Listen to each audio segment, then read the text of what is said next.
after this if it were passed. Right. I wouldn't hold my breath. But.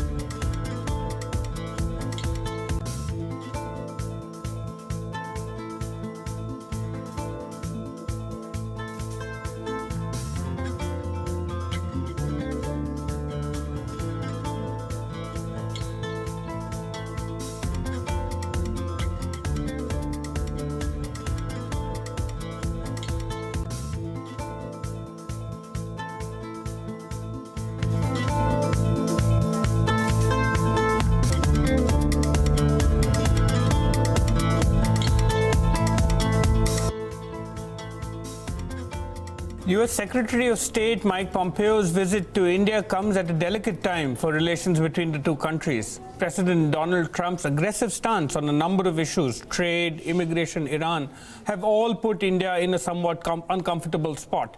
This visit also comes ahead of a bilateral meeting between Trump and Prime Minister Modi that is scheduled on the sidelines of the G20 summit at the end of this week in Japan. What should we make of where India-U.S. ties stand right now? Joining us to talk about that are Meera Shankar, former Indian ambassador to the United States, Virendra Gupta, former deputy director at the Institute for Defense Studies and Analysis, and Bharat Karnad, research professor for national security studies at the Center for Policy Research. Ambassador Shankar, let me start with you. Trade has been a flashpoint for the last many months, and after much delay, India has imposed some retaliatory tariffs on a number of American goods. Do you find any room for conciliation on this anytime soon, or is this likely to remain a flashpoint as long as President Trump is in office? Well, I think the two countries will engage on trade issues on a broad spectrum. That's the only way forward. Strategically, there are broad and deep convergences, as Foreign Secretary Jai Shankar has said, but there are also issues on which there are divergences of perspective.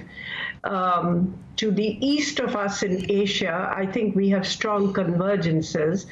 But if we look at Iran, or if we look at India's relationship with Russia, our ability to buy weapons and equipment from them, these are all issues on which there are divergences of perspective and a need to iron them out as we move forward. Clearly for India, we need to be able to have the freedom of choice to buy weapons from any country or any system that we find appropriate. And I think it can't really depend on, case-by-case waiver each time with Russia, because this flies in the face of our existing relationship with Russia. Yes, we want very good defense ties with the U.S. We want to be able to purchase, and Secretary of State Mike Pompeo has said that the U.S. is prepared to help India build its defense capabilities. But I think the choice from where we want to, buy weapons and equipment must rest with India, of course, keeping in mind sensitivities of our partners.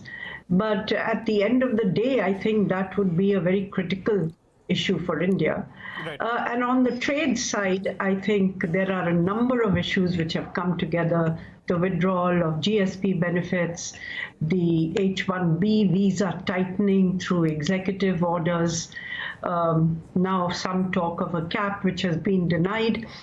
And on the other side, the U.S. side, there are, the prices fixed for medical devices, the data localization, the e-commerce policies. There are a range of issues from both sides. And I think we would need to engage in a spirit of give and take to try to find a way forward on these economic issues. I'll come to the defense purchases, Iran and Russia in just a bit. Just to stick on to trade for a little longer, there has been action on the goods front. Within services trade, Ambassador Gupta, India's focus has largely been on ensuring that Indians looking to work in America continue to get the maximum opportunity, the H-1B point that Ambassador Shankar raised. We've heard from the Trump administration pretty hawkish views on the H-1B visa issue. Is this too an area where India needs to be prepared to probably face a few setbacks and be prepared to have to limit how many people are able to find work in America here on? Look, H-1B could be an emotive issue with people wanting jobs in America. But as far as our national interests are concerned, it is a non-issue in my view. Because firstly, it is the flight of the trained manpower out of country, which is not really in our country's overall interest. You do have a situation that we cannot find adequately qualified IT professionals to work in India. So that is a deleterious situation and we must deal with it. So I don't think we ought to shed much tears on the issue of H-1B. However, H-1B is going to affect all companies in the same manner. And I guess because the Indian companies offer competitive services, it is in the long term not going to make any impact on their business opportunities in America. But this is a very important relationship politically, strategically, and I think everything has to be seen in that perspective. Fair enough. The trade issues, in my opinion, are rather minor, right. Because it is also posturing. And as Ambassador Meera Shankar said, there are issues which need to be sorted out in a give and take spirit. Clearly, America has certain reservations, certain grounds, and they are putting it on the table. And I'm happy that our government has not ruled out discussions and negotiations on those issues. As Foreign Minister Jaishankar has said, this is really the task of diplomacy to negotiate. And the last point that I'd like to make is that it is very symbolic of the kind of importance that America attaches. I've never seen previously Secretary of State, which is a very high-ranking government official in the American administration, coming down to India to prepare for the visit of, or for the bilateral meeting that is scheduled on the sidelines of the G20 meeting. So I think the very fact that Pompeo has chosen to visit India at this time, immediately on the eve of the bilateral meeting scheduled, shows that America attaches importance to its relationship. This relationship has been growing. Right. There is a strong strategic convergence. And what we must remember is that we need America. America is the largest country in the world, largest economic power, largest diplomatic, political power. But I think we must also remember that America also needs us. Right. And I think unless you remember that, we cannot begin to leverage our position with America in order to secure the most optimum terms in our relationship. I'll come to the challenges of a multipolar world in just a bit. Just before that, Mr. Karnad, turning to a number of strategic issues on defense purchases, what do you make of America's conditional support, if I may call it that, as long as India refrains from going through with the S-400 missile defense system? This afternoon's language that we heard from Secretary Pompeo was a little more conciliatory than what you've heard from Washington lately. Well, the point I think to make is, and to remember, is that the Trump, the art of deal making, that is President Trump's supposed specialty, is essentially it's all take and no give. So far, unfortunately, the Indian method of negotiation is all give and no take. So, that complements each other in some sense, because we have been giving far more than we ought to have been doing all these years. Now, the problem really is, someone here said that, Pompeo's coming here is, symbolic of something big, or the importance that's attached to India and so on. These are the sorts of things, small gestures, with which some of us get hugely impressed by. There are larger issues at stake. So when we start talking about India, the United States meaning a whole lot more, or rather featuring very largely in our scheme of things, and then in some sense minimizing India's strategic assets and leverages, which we scarcely use, then we have a problem. Right. Because the point, I think, I turn it around and say the United States requires India far more than we do require the United States. And this really comes to a head where Iran is concerned. I mean, we have, Trump is out there trying to fight with everybody, screwing up relations left and right and creating a whole lot of chaos. Fine, that is disruptive policy, and disruptive policies invariably, have a premium. They get results. I mean, that's precisely why I've been recommending for years together that we be a little bit more disruptive than accommodating. We tend to accommodate far more, even at the expense of our national interest. Now, consider Iran in particular. Our entire strategy for Afghanistan, Central Asia, connection through the Northern Distribution Network in Russia to Europe, etc., all goes for a toss. If we sort of lie down and have Trump literally steamroll the Indian policy into compliance, we can't afford to do that. Fair enough. We have already accommodated them by reducing our the energy offtake by some, by considerable amount. And then we are hardly an energy self-sufficient country. And we were getting very good terms. We're getting energy on time, and all kinds of benefits are accruing to us. And we have, in a very, very thoughtless manner, surrendered all that just to please Washington. Right. I don't see the point of it. What have we got in return? Ambassador Shankar, on the point of Iran, as Professor Karnad said, we have drawn down our energy supplies considerably. There are other strategic interests, the Shabar port that Minister Jaishankar mentioned, and others. There have been cultural ties, societal ties between the two countries over thousands of years.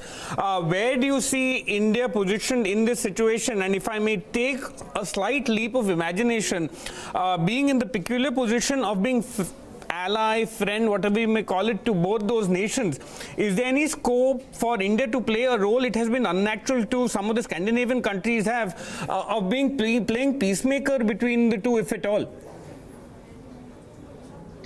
I think firstly, there is a carve out for Chabahar, but the US, for India's port project in Iran, but only to the extent that it services Afghanistan.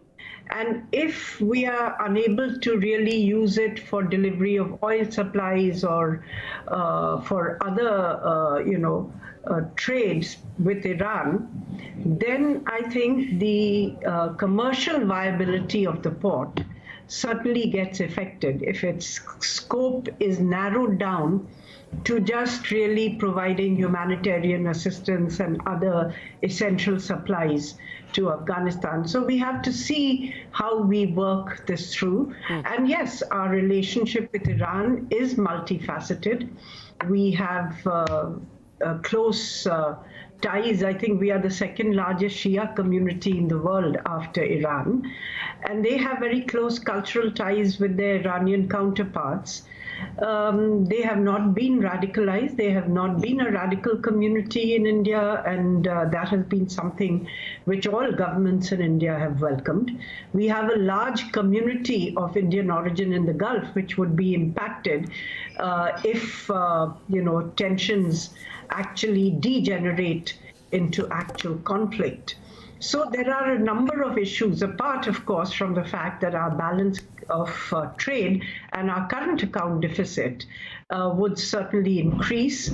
The price of petrol and diesel would increase in India, and it would derail quite a lot of the government's economic policies if prices continue on such a high. Right. So we are going to be quite badly impacted if there is actually a war between the US and Iran.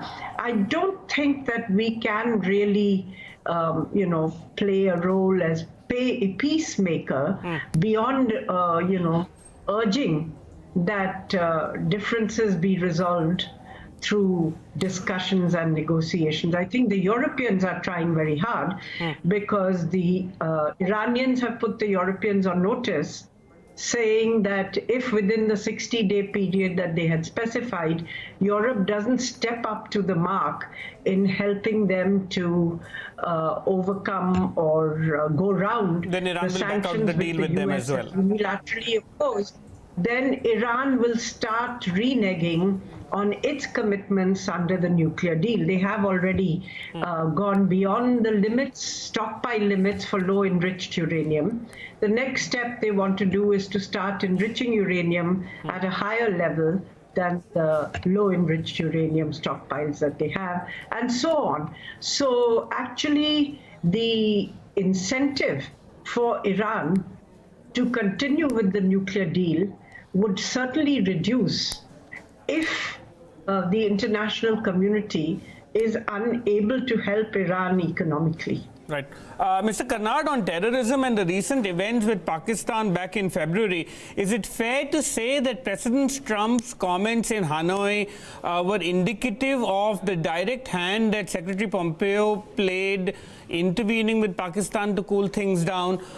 Does that indicate support on this issue, or was that just specific to that instance? We've also had in the last 24 hours the outgoing FATF president saying blacklisting Pakistan is very much a possibility. On that issue, is India gaining enough from this relationship? You just said in your last answer that a number of others were on the losing side, but the events of the last 4 months, do they indicate that on India's trouble with Pakistan, the country's been able to get the support of the United States as much as it can?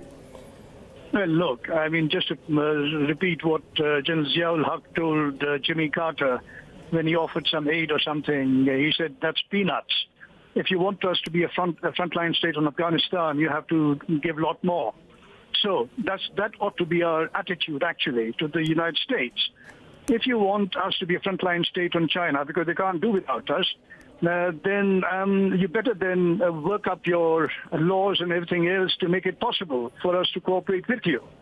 But that's not our attitude, is it? We just are, as I said, we are so subservient to everybody, every outside power, including the United States. Now, in terms of the terrorism, angle and so on, well, as I said, what have they done? I mean, these are very small things for them to do. And we expend so much of our political capital, diplomatic capital, on gaining these small successes, as I've argued, that the larger issues remain unaddressed. Terrorism, fine. You got, what's his name, Azhar Masood or whatever, being called a global terrorist or some such thing. Small satisfaction, really, because does anyone here really believe in the Indian government that GHQ Rawalpindi is now therefore going to give up on asymmetric warfare or use of terrorists? I mean, it's ridiculous. Our obsessing about Pakistan at the expense of the larger interests that are, where we are prepared to give in, and that really hurts our national interest.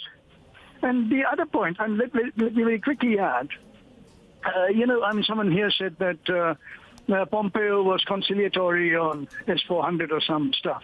For God's sake, there's a law there called Countering America Through the Sanctions Act, CATSA. So there's nothing that Pompeo or Trump or anybody else can do once the law has been, is on the books. That's the law. So all you're going to find Pompeo do in time is to say, oh, so sorry, I've done my best to try to push off the CATSA sanctions. I can't do much more. In other words, CATSA is right there like a Damocles' sword. And that's being used to pressure us into, severing our arms supply relationship with Russia and then hurting our larger partnership choices. Right. Ambassador Gupta, I just want to take the point Professor Karnad just made on China a little further and trying to interpret the stance the Indian diplomatic community and the government has taken over the last few years. You had tension for the first 2 years of this government. The Trump administration came in timing with around the time when you saw data on the Wuhan meeting. Was that meeting indicative of the Indian establishment not being sure of sustained American support from what seems to be a very transactional administration? Well, China, I'm glad that you mentioned China, because China is the elephant in the room. Right. And if you care to look deeper, that is the reason that America needs India, to counter China's growing influence and the competition that it's providing to America. We also, on our part, facing the heat from China on many fronts. On diplomatic fronts, how China has continued to frustrate us in our efforts to gain access to Security Council, and a whole lot of issues. This is not the time to go into it. So I think there is, China provides that a strong strategic convergence that we've been talking about.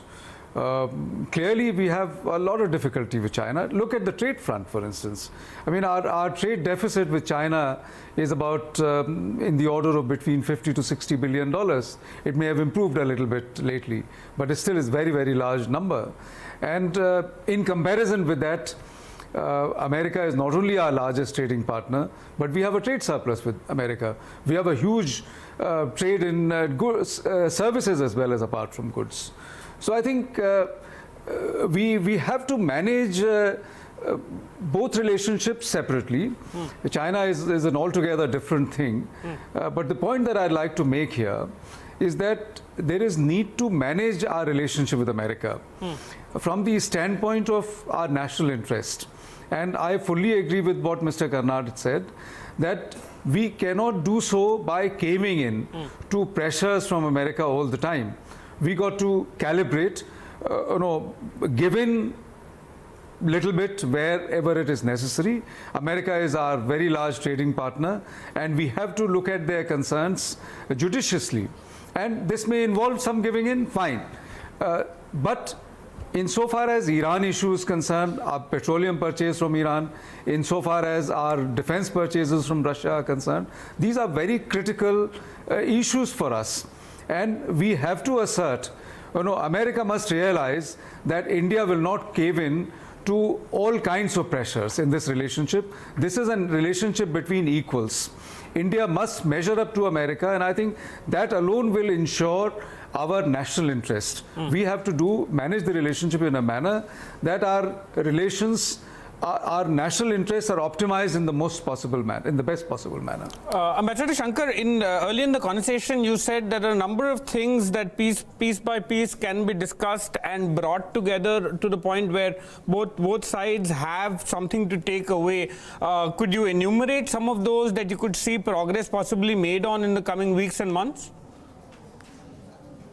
I think, it might be really jumping the issue because it's for the government to really take a view on these and see where there's scope for compromise and where there's need to dig our feet in. But I think overall as a package, we should be able to look at something.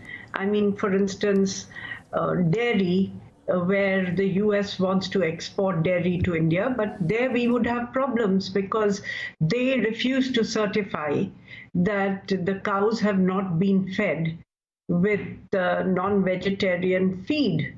So that offends religious sentiments in India and becomes a really no-go issue for the Indian government. But there are other areas, for instance, capping of prices of medical devices. Is there some scope for give and take there? Is there some scope for tweaking the e-commerce policy? There are, many areas. And from our side, is there scope to see whether processing of H-1B visas could be streamlined, because it has become more difficult. And while some of my panelists were very sanguine that it's not an issue, it impacts the competitiveness of Indian companies, because most of the Indian IT industry really supplies the US market or the European market. Right. And their ability to do so competitively naturally also depends on their being able to send people from India. If they have to hire American workers across the board, A, they are not available, and B, it pushes up the cost of doing business, reducing their competitiveness. So while many are changing their business model, it's out of necessity, and it's a structural issue for them which they have to confront. I'll just round up my last round of questions to Professor Karnad and Ambassador Gupta.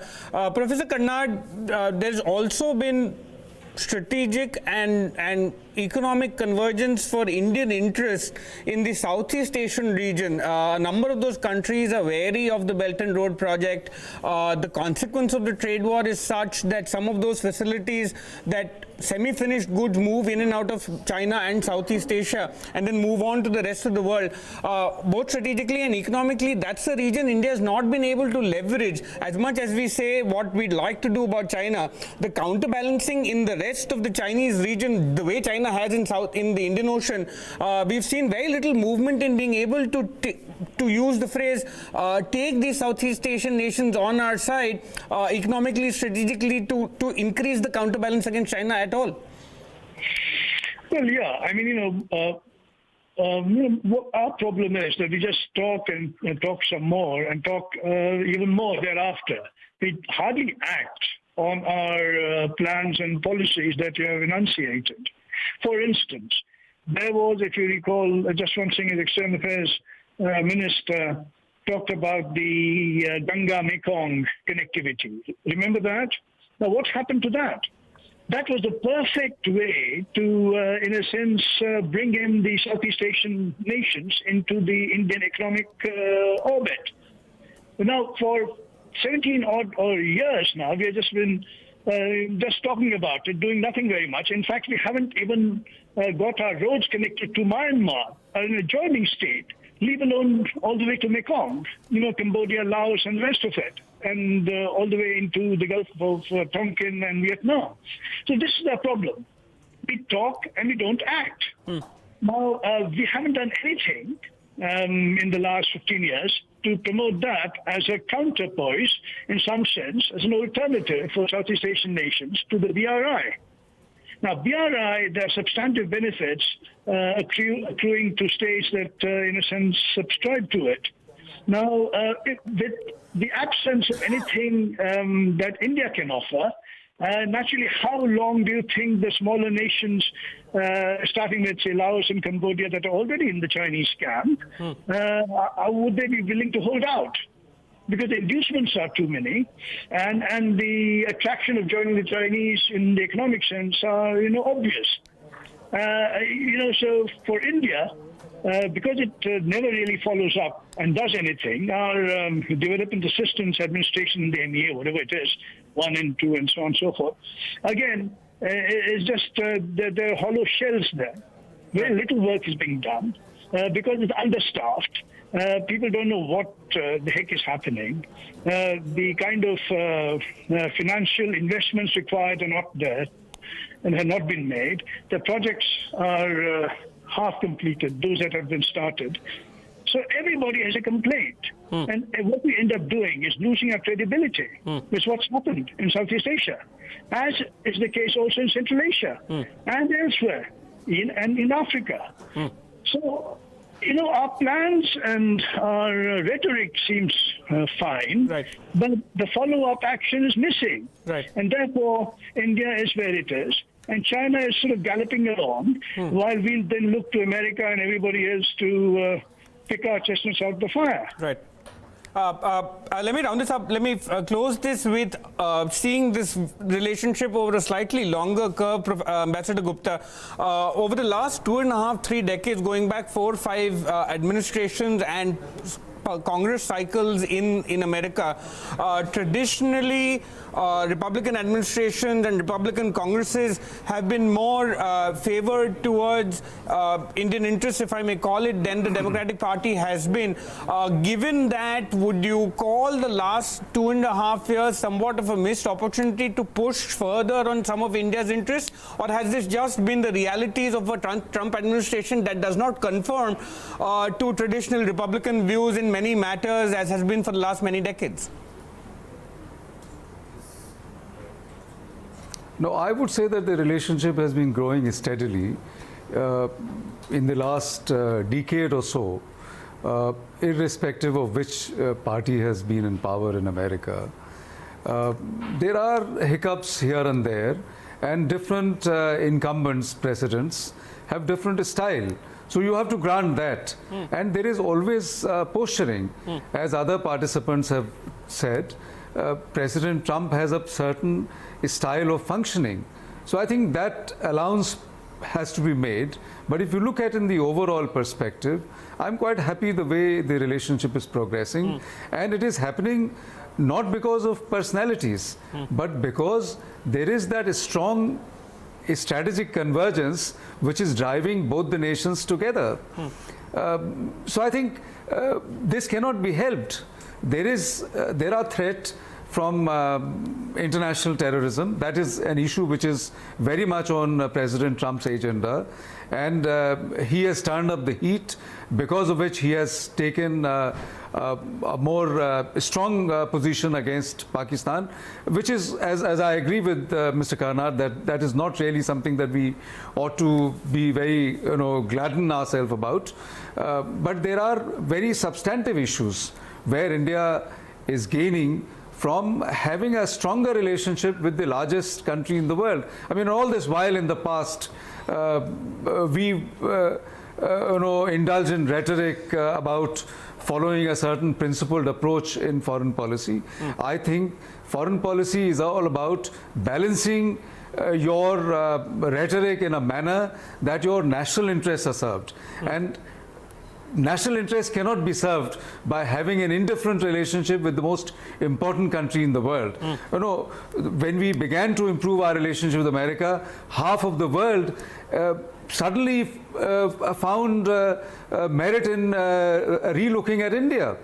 They began to look at India with a more positive interest just because America's relationship with India is improving. So I think the point that I'm trying to make is that there is a huge benefit for us in having an improved relationship with America, and I think that is what is driving us to have a better relationship with America.